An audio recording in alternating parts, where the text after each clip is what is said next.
Hi, this is Joe the 78 Collector. Welcome to the channel.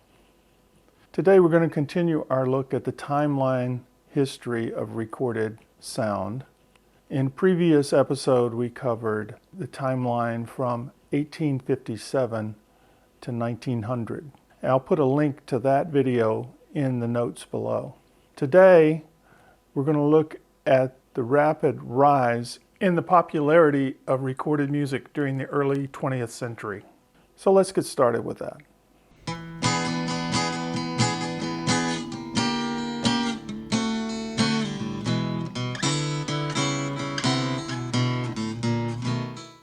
On October 3rd, 1901, the Victor Talking Machine Company was founded in Camden, New Jersey by Eldridge Johnson.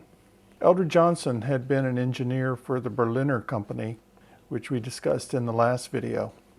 Berliner, of course, was the inventor of the disc record, and because of that, by 1900 was involved in a number of patent infringement suits. Eventually, in defending himself from patent infringement, Berliner's company went bankrupt. He formed a new company with Eldridge Johnson to continue to manufacture disc records. Victor was to become one of the major entertainment and record companies of the 20th century. In the company's earlier years, they issued records on Victor, Monarch, and Deluxe labels. The Victor labels were reserved for 7-inch discs. The Monarch recordings were 10-inch discs, and the Deluxe recordings were 14-inch discs. So here's one of the Monarch records from my collection. Let's listen to a bit of it.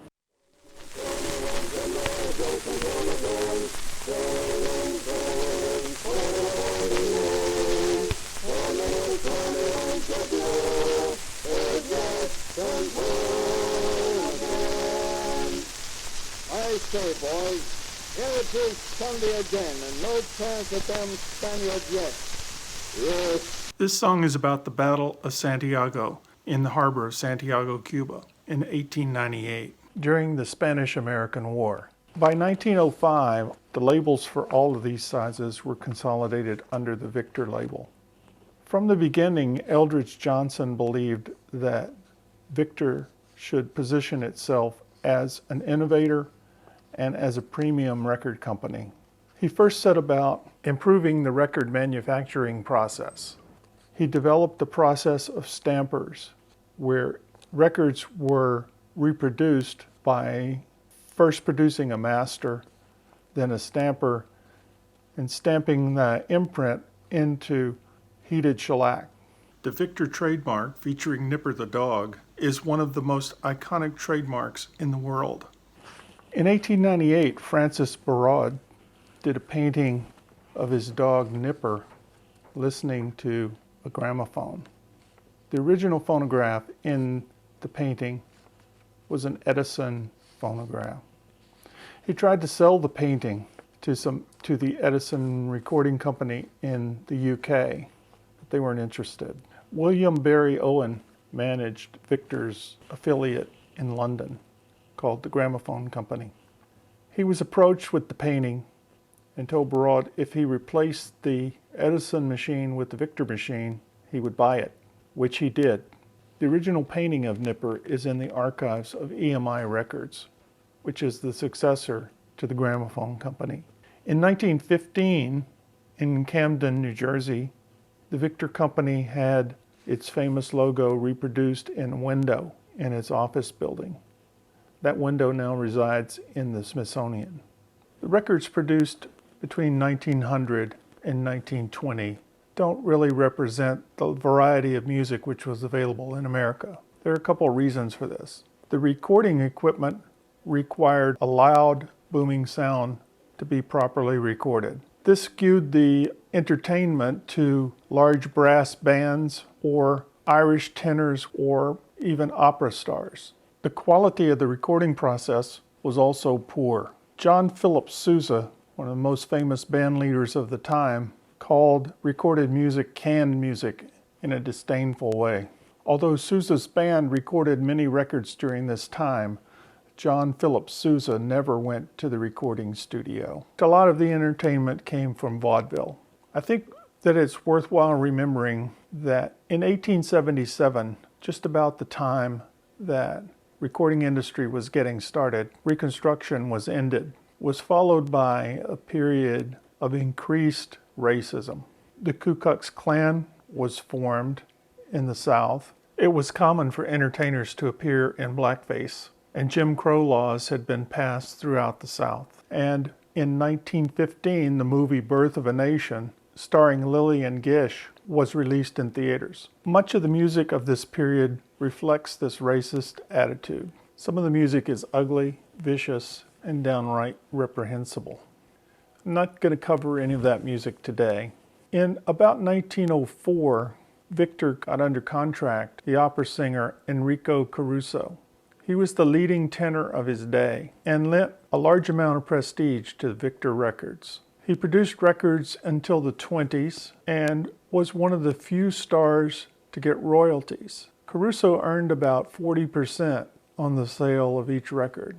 This is in a time when most recording artists were paid $50 to $100, maybe even $25 for a recording session with no royalties. So here's one of the Enrico Caruso recordings from my collection. Let's listen to some of it.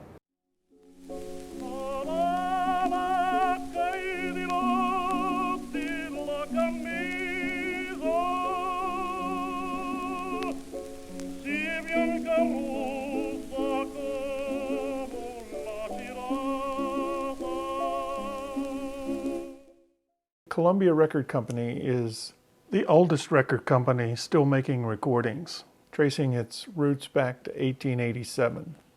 Edward Denison Easton was born in Gloucester, Massachusetts in 1856. As a child, he moved to New Jersey. Later, he became a reporter for the Hackensack newspaper, where he mastered the skill of stenography and became one of the nation's leading legal reporters. In 1887, Easton joined with a number of investors and purchased the patents from Alexander Graham Bell's laboratory, the Volta Laboratory, for the graphophone machine and the improved cylinders that we discussed in part 1. About a year later, while remaining a shareholder in the American Gramophone Company, Easton formed a new company in Maryland, Delaware, and Washington, D.C. The new company was called the Columbia Phonograph Company. At this time, the primary market was selling dictation machines, primarily to government offices in D.C. Very soon after the formation of Columbia, the dictaphone market declined, and Columbia moved into recording entertainment on cylinders in direct competition with Edison cylinders. In 1901, they purchased the patents from Berliner for the flat disc record and began producing disc records. So here's one of the early Columbia double-sided recordings from my collection.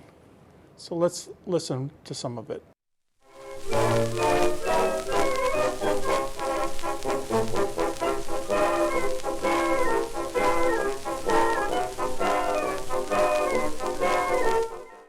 Brass band music like this was very popular in the early 1900s. It was well suited for the recording apparatus of the time, and it sold a lot of records. In 1912, the Edison Record Company began producing disc formatted records.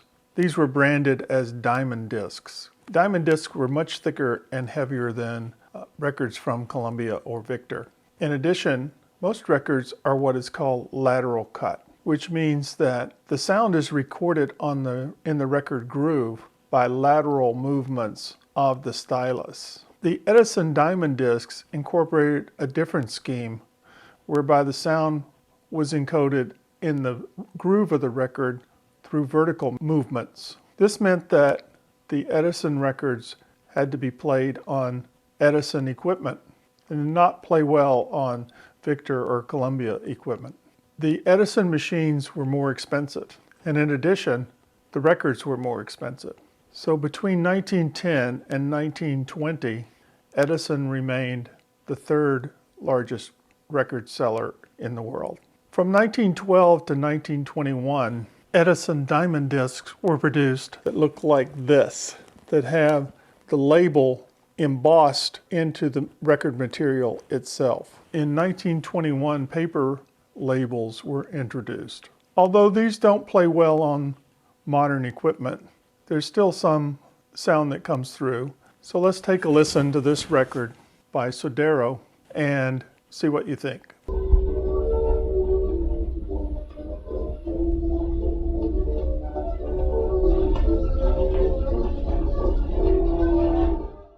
In 1917, Victor released Livery Stable Blues by the original Dixieland Jazz Band.